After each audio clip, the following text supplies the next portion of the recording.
we need to talk about wrongful convictions.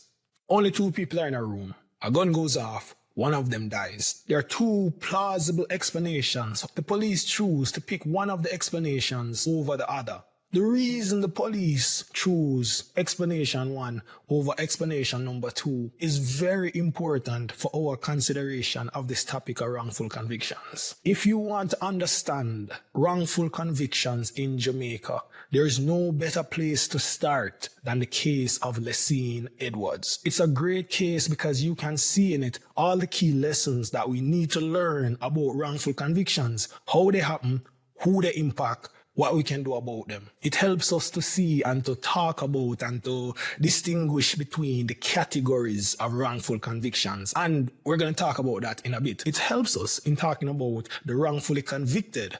They fall into two categories. It illustrates for us the role that different players play in the criminal justice system and how those players contribute to wrongful convictions when they drop the ball. Players like police investigators, the prosecution, the trial judge, judges on the Court of Appeal. Lessine's experience and also what he says dives right into the debate about the Privy Council versus the CCJ. I have been hearing the arguments about the Privy Council versus the CCJ since before I was a law student in 2008. Maybe someone has said it, but I've never heard or thought about the point that Lessine Edwards makes in his interview to me. Lessine Edwards' case shows the predicament of the wrongfully convicted on an appeal. Even if you are able at some later date to prove your innocence, that doesn't necessarily mean that a court will allow you to do that, which makes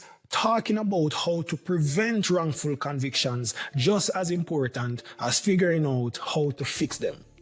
Lessine Edwards' case is one of the most interesting categories of wrongful convictions, an imagined crime or a no crime wrongful conviction.